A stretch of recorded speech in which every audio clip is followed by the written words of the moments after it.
Hello, everybody. So this is my third lecture. Um, Today, I'm going to talk about how to use translanguaging pedagogy. So I'll go through why we need to teach CLIL through a multilingual lens. That is, it's not monolingual. Even though we want our students to learn English, there are lots and lots of multilingual resources that we need to draw on to help them to learn the English language. Then I'll talk about how to use similar genres across the students' first language and second language, like the Chinese and English similar genres in both of the L1 and L2. And then what is translanguaging and how we can leverage on translanguaging pedagogy. And then I'll give a brief introduction to the MEC, explain what it is. Okay, so you ready? First of all, why do we need to teach CLIL through a multilingual lens? Jim Cummins, very well-respected professor in Canada. He was also my professor. He's just retired a couple of years ago, and he's been working in bilingual education for many, many years, well respected. This is what he said in the TESOL conference in his keynote speech. We should teach through a multilingual lens in such a way that students are enabled to use their language talents for powerful and identity-affirming purposes. So the main purpose of our teaching as teachers is to scaffold meaning and to activate students' background knowledge, and then to build on students' background knowledge and extend their knowledge through explicit guidance and instruction. If you remember, CLIL is different from just language teaching because it's driven by meaning, by content. That is, language learning is carried out through communicating interesting content meaning. So the language learning is driven by content learning, so that's why we call it CLIL. Jim Cummins' idea is in order to get students to be interested and excited about learning language, we need to scaffold their meaningful comprehension. We also need to reinforce the kind of academic language they learn across the curriculum. So they might be learning similar academic genres, text types, in their Chinese curriculum, and we can leverage on it to help students to transfer their knowledge in their Chinese genres into their English genres. And then we can maximize their literacy, their reading and writing engagement. And most of all, we connect to students' lives. That is, we can leverage on their familiar knowledge mediated through their familiar L1. And in the process, we also acknowledge students' bilingual identity. That is, they're both Chinese speakers and English speakers. They are multilinguals. They're bilinguals, they're multilinguals. So this is a simple diagram. Literacy, meaning how we can help students to achieve biliteracy. There's Chinese literacy, English literacy, and we scaffold meaning, we connect to students' familiar knowledge and familiar everyday life, and we affirm students' bilingual identities. That is, it's not just monolingual, but bilingual and multilingual identities. And that way, we expand and extend their language competencies. Now, in the past two lectures with me, you have already learned about genre and register theory. So this is just a very quick revision. So register, we have field, tenor, mode, the three factors shaping students' choices of the appropriate suitable vocabulary and suitable sentence grammatical patterns for the specific content area, for the specific content meanings. And genres, we go through a sequence of stages to achieve our overall communicative purpose, whether you are to inform, to persuade, to describe, to give instructions or advice. So genre and register theories are very useful to integrate content with language learning. So again, we have gone through these in the past two lectures. Just to say, genre gives us the overall communicative purpose and help us to organize our different paragraphs, different sentences into through a step of stages, a sequence of stages into a coherent text，就是这个文章的organization，就是这个text organization, this is genre stages. And then register helps us to select the appropriate vocabulary, appropriate sentence patterns to express our content meanings in a specific discipline or specific content areas. So the genre egg, again, this is the genre egg I've been talking about. That is, language is not the same. Like we use different genres, different registers for different purposes in different content domains, in different areas of content meanings.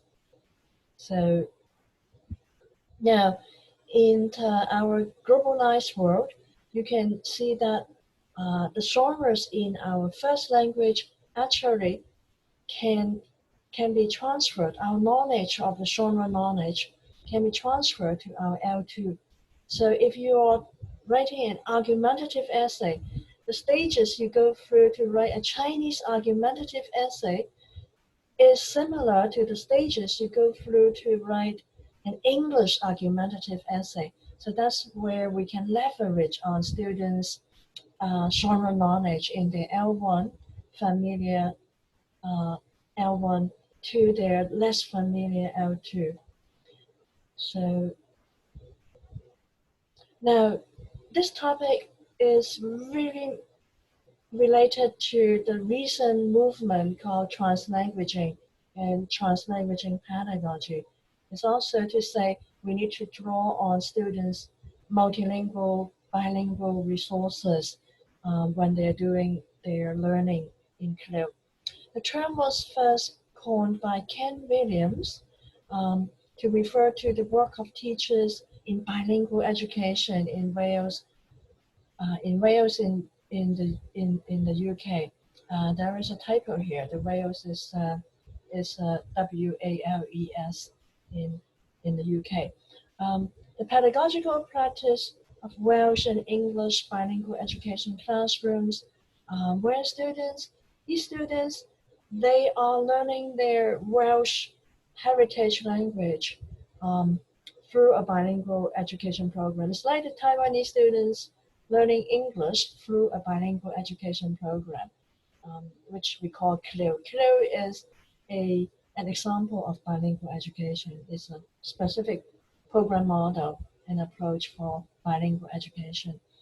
So students, like they can read some Welsh passages and then they write some English passages or vice versa. So they can alternate languages. They can read multiple texts, bilingual texts, and write bilingual texts. So translanguaging are multiple discursive practices in which bilinguals engage in order to make sense of their bilingual worlds. So like your students, our students in the Taiwan context, they're immersed in Chinese. So you can't say, okay, switch off your Chinese, just use English. Now, sometimes we need to do that, but sometimes, especially in CLIL, we want to activate their familiar knowledge that is mediated in their familiar language, Chinese. So um, language relationships are dynamic. The semiotic resources, semiotic is just a term to say meaning making. We need to have meaning making resources, right? In their in the bilingual communicative toolkit, like a toolbox. So it is an integrated toolbox. We don't have two separate toolbox. One is called Chinese communicative repertoire. One is called English communicative repertoire. It is an integrated. We have a holistic linguistic toolbox in our mind, in our brain, and we cannot compartmentalize them. We can if we force our students to do that, but that way we don't capitalize on students' familiar resources as a bridge to learn unfamiliar resources. So, and also students come into the classroom with a history, their personal history. We cannot just ask them to forget their personal history once they enter into your classroom, your language classroom. So we have to capitalize on their personal history, their background knowledge, and their background familiar language resources, be it in Chinese or in English. We just capitalize on them. We just leverage on them. We draw on all of their meaning making resources, semiotic or meaning making resources. So there are two kinds of translanguaging practices. One is called spontaneous, one is called planned translanguaging. So spontaneous translanguaging takes place spontaneously. So just now I have translanguaged a little bit when I say genre. Genre is in Chinese what's called yuti. That is trying to draw on your familiar linguistic knowledge, because a genre in English might be, oh, it's a new term. What is it? Okay, it is a text type. And then what is it? Then I can activate your background knowledge. Actually, in Chinese, you already have this concept，就是这个文家的语体，就是你有这个议论文，一个描写文。So you have description text type, you have argumentative text type, right? So I translanguage to leverage on your familiar knowledge in Chinese to explain the unfamiliar term genre or text type to you, right? So that's an example. So I can also design my PowerPoint in a way that I build in translanguaging, that is to leverage on your L1 knowledge, like the bilingual notes approach that I will show you later on today. And I will also like to briefly introduce to you this concept of MEC, multimodalities and textualization cycle. This is a tool to plan a unit of work in CLIL. In the next lecture and my final lecture, I will use examples to illustrate how you can use this cycle, this ME cycle, to plan, to do your lesson planning in CLIL. Briefly, in the first stage of this cycle, you create lots of interesting experiences on the topic. If you are teaching on a content topic, you use videos, you use diagrams, you use role play, all kinds of, we call these multimodalities. That is not just language. Language is the linguistic mode. You can have visual mode, you can have gesture mode, you can have multimedia mode.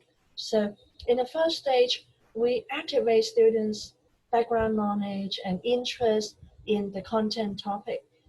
In the next lecture, we will talk about an example of a balanced diet, how to eat, how to have a balanced diet, a healthy diet. So if that's the content topic, then we use all kinds of modalities, videos, visuals, diagrams, role plays for the first lesson or the first stage in your lesson, depending on how long your lesson is.